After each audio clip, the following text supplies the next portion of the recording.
Hello and welcome to Foos Entertainment for my next review.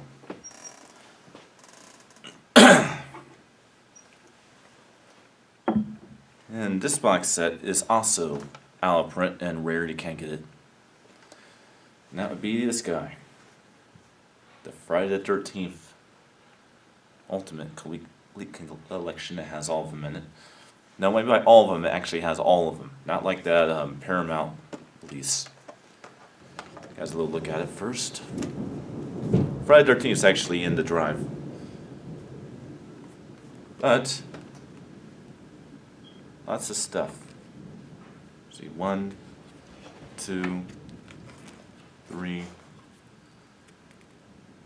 4, 5 and 6, 7 and 8, 9 and 10. Freddy vs. Jason in the shitty remake and retrospective DVD. Even has the really shitty 3D glasses, cardboard. But yeah, this came out, I say about 2011, 2012. I say most likely 2012, maybe even 2013. Between 2012 and 2013, actually. But this right here has always been one of my prized box sets. Now I think about it, 2013, sure.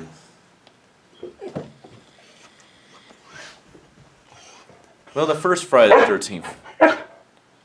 Well, the first Friday the 13th was definitely a gem. Definitely had a lot of good stuff.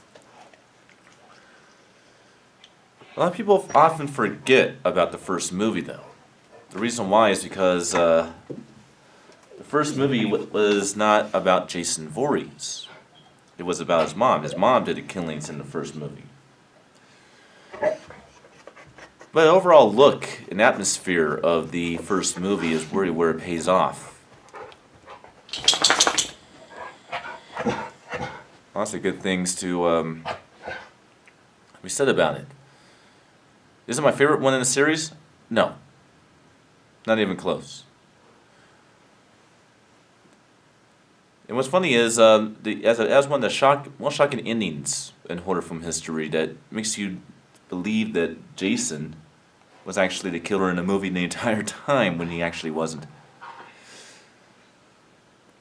You know that famous scene where he jumps out of the lake as a child and pulls Adrian King's character down underneath? But, yeah. This one was made on a ridiculously low budget, didn't have any money, and it was made very, very independently.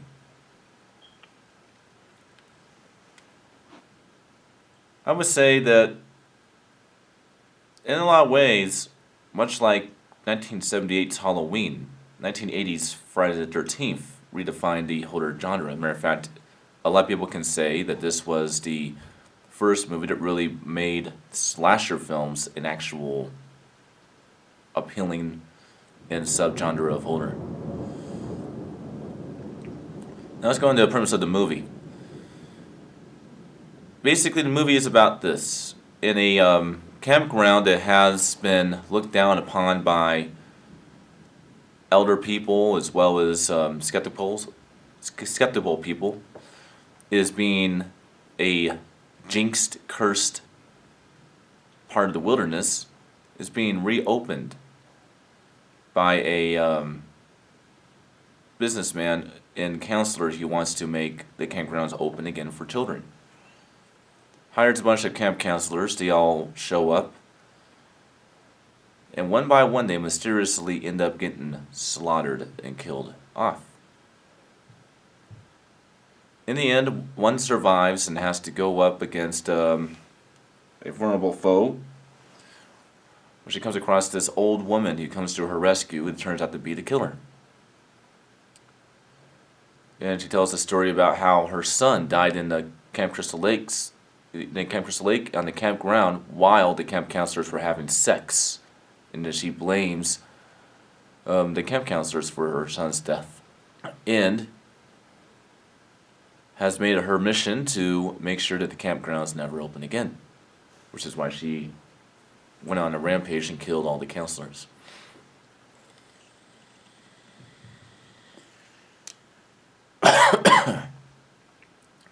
She survives her attacker by, in the end, decapitating Pamela Voorhees, which is our killer in the movie. And then it goes out into a canoe, and then we see Jason, as a child,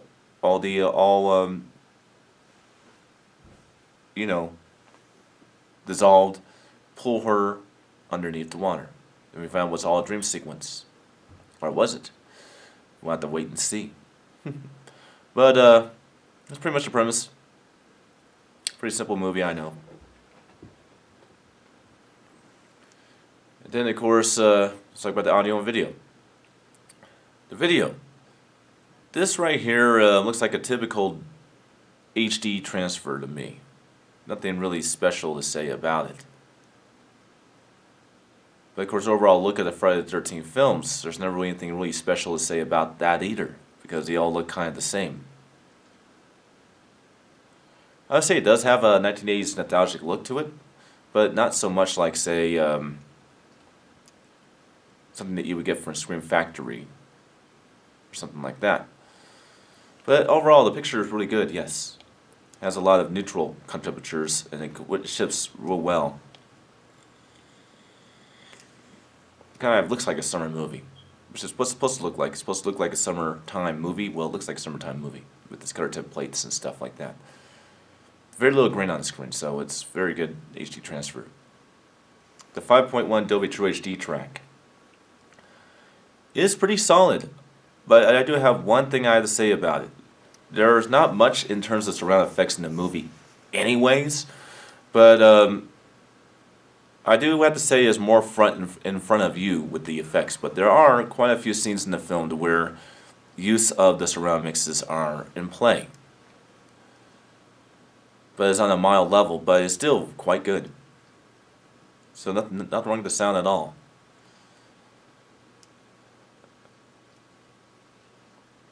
As for the actors, this is the introduction of Kevin Bacon to the world, believe it or not. This is one of his first movies, if not his first movie. So, much like Johnny Depp in Nightmare on Elm Street, Kevin Bacon's first role was playing one of the victims in the very first Friday the 13th movie. And so that's definitely an interesting thing to know.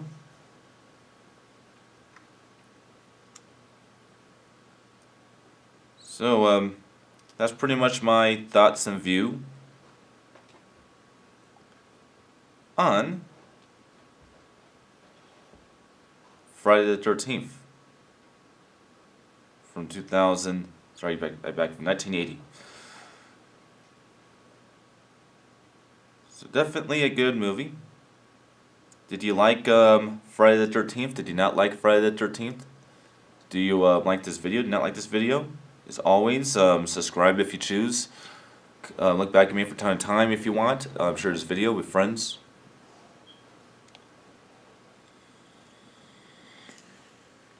Whatever you want. It's all up to you. Well, I will see you guys next time for my review of Friday the 13th Part 2. Which I know is weird that I say that, but it's the next one on the list of release dates. Because Friday the 13th Part 2 came out in summer of 1981, while Halloween 2 came out during the fall of 1981, so we had to watch Friday the 13th Part 2 next. So I'll see you then. Bye.